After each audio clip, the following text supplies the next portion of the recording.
carbon monoxide safety. So my name is Bronson Shavitz. I'm with Shavitz Heating and Air Conditioning. We are a full-service residential and commercial heating and air conditioning company. We also do indoor air quality, ventilation, green, energy-efficient products. We are a family-owned and operated company. I am fourth generation. And I'm fortunate enough to work with my family. I have a lot of family in the Chicagoland area. I have a picture of my wife and my beautiful wife, Annie, who's up front. And at the moment, our only kid. We do have a dog, so... Watch that dog. Yeah. And so I bring up family because that's kind of why we're all here. We are all here to do what we can to keep ourselves and our families safe and healthy and control the quality of the air that we breathe in.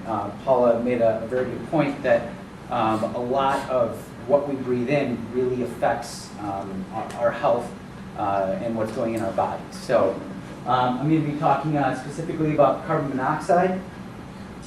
I'm going to just go over what is carbon monoxide and where it comes from, what it does to us, and I'll discuss the symptoms, sources, and then I'll show I'll review some kind of eye-opening shortcomings of the common carbon monoxide detector. I'll give you guys some things that you should and shouldn't do around your home, again, to keep you and your family safe. And I'll talk briefly about safety testing for carbon monoxide for all the appliances in your home. So what is carbon monoxide? It is a odorless, colorless, tasteless gas. It is toxic and it can be fatal. Unfortunately, there's a few hundred deaths that are in America annually that are directly responsible, or that carbon monoxide is directly responsible for. There's also hundreds or thousands more deaths that are that carbon monoxide is indirectly responsible for, and I will get into that a little bit more. Are there any home inspectors in the room? Every once in a while I'll meet a home inspector who will ask me, they'll mention that they could smell or even taste some of the byproducts of combustion from a appliance that's not venting properly. And what they're smelling is not carbon monoxide, but they're smelling some of the byproducts of the incomplete combustion. The important thing to note there is carbon monoxide can be produced without those byproducts of combustion that do have an odor. So the only true way to be able to detect carbon monoxide is with a carbon monoxide detector or a combustion analyzer. Unfortunately, you cannot just rely on your nose. So as I said, carbon monoxide is produced by the incomplete combustion of just about anything. Anything that has smoke or a flame will produce or has the possibility of producing carbon monoxide. That can be natural gas, fuel, oil, wood, coal, charcoal. Anything that will produce smoke or a flame can produce carbon monoxide. Some of those common sources that we all have is the things that heat our home. Furnaces, figure out how to get the furnaces, boilers, water heaters, fireplaces. Now these all are gas-fired or propane or oil-fired. If you have an electric furnace or an electric water heater, those will not produce carbon monoxide. Ventless fireplaces. Every ventless fireplace on the box, it says safe. Well, unless you are cleaning those and maintaining those and properly tuning them up very frequently, they're not that safe. So I don't recommend the use of a ventless fireplace. Unfortunately, my condo has one, and my wife would like to use it more often, but it's not safe. So we don't get to take advantage of it. If you do have a ventless fireplace and you do need to use it, make sure you have adequate ventilation and don't run it while you're sleeping. Gas and charcoal grills do produce a lot of carbon monoxide. Do not obviously operate those inside the house. Generators create a lot of carbon monoxide too. So if the power goes out and you have a portable generator, don't run that in the basement, put it outside, run an extension cord to it, and use it that way.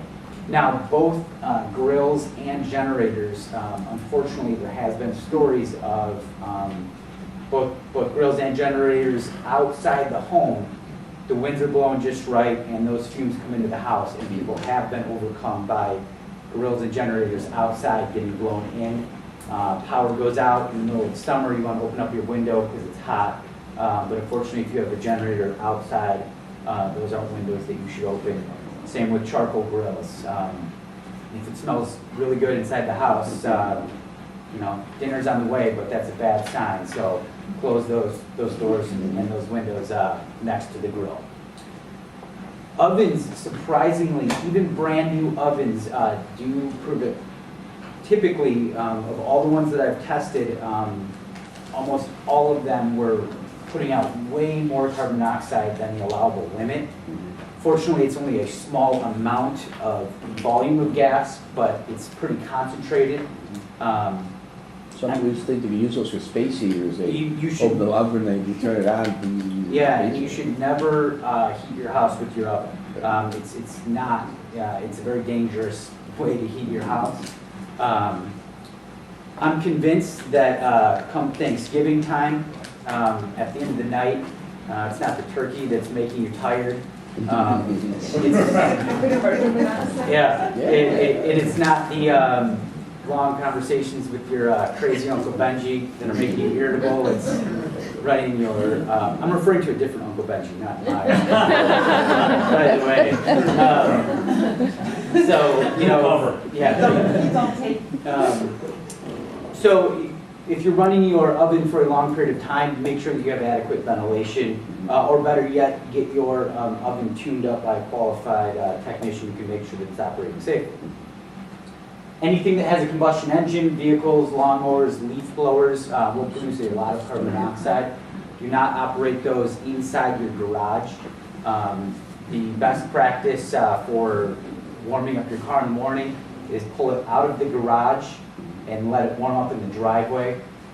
Even cars running into the garage, the wind can blow that carbon monoxide fume back into the house. Your house can also be under negative pressure and actually suck those fumes into the house. Cigarettes produce carbon monoxide, one more reason to kick the habit, and then there's many other sources, as you can imagine. So when carbon monoxide gets into your body, it will bind to the hemoglobin, it will bind to the red blood cells and prevent the red blood cells from delivering as much oxygen to the brain and to the other vital organs. In infants and in the fetus, the bond of carbon monoxide to the red blood cell is even stronger than in healthy adults. So it's even more critical to keep the young children and obviously the unborn baby free of carbon monoxide. Now these symptoms are in healthy adults. And in relatively large concentrations of carbon monoxide, the symptoms are fatigue, headaches, dizziness, confusion, nausea, and in larger concentrations it can and does lead to coma and it can be fatal. Now, if you look at these top few symptoms, you'll notice that those are flu-like symptoms.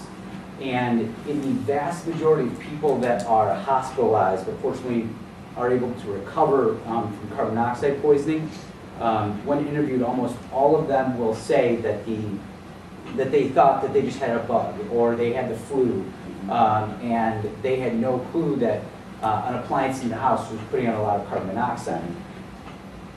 There's even been a lot of those instances where the carbon monoxide detector went off and they weren't feeling good, they just weren't up to the task of figuring out why their carbon monoxide detector was going off, and they took the batteries out. Oh. So the moral of that story is A, make sure you have a working carbon monoxide detector. If it goes off, figure out what the source is, ventilate the house, call in a professional. And if you don't feel good next time you get the flu, make sure that your carbon monoxide detector is functioning properly. Now, the medical understanding of what carbon monoxide really does to us is still poorly understood. But the scary thing is that there are medical studies that show that low levels of carbon monoxide, and when I say low levels, I mean levels that are below the detectable limit of most carbon monoxide detectors. So you have a functioning carbon monoxide detector, there is carbon monoxide present, but not enough to trigger that detector. Those levels of carbon monoxide have been linked to increased rates of many degenerative diseases, Alzheimer's, Parkinson's, chronic fatigue, memory loss, and they can be very harmful to unborn babies, and they can also lead to increased incidence of SIDS or sudden infant death syndrome. Now, I've been talking about kind of high and low concentrations of carbon monoxide. Carbon monoxide, the concentration is measured in ppm or parts per million, and we're talking really small concentrations.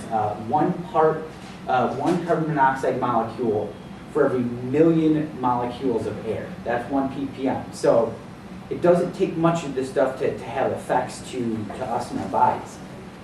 These are just some of the many studies that have come out and that are coming out in the future. 10 ppm and below is linked to low birth rate during the 3rd trimester, increased hospital admissions for asthma sufferers. If you have asthma, carbon monoxide exacerbates that. Significant increase in heart disease deaths and hospital admissions for congestive heart failure. I'm going to get into that a little bit more. But it doesn't take much carbon monoxide if you are already at risk for heart disease to make those problems worse. 25 parts per million is the maximum allowable limit in parking garages. Hold on to that, I'm going to get back to it in a little bit.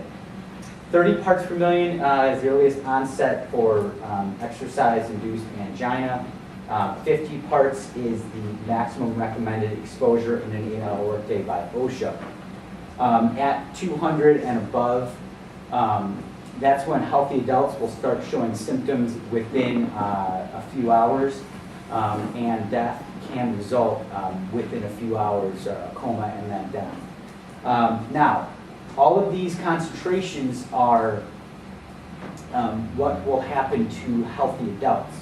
They say nothing about the high-risk groups, and so when I get into the carbon monoxide detectors, it makes this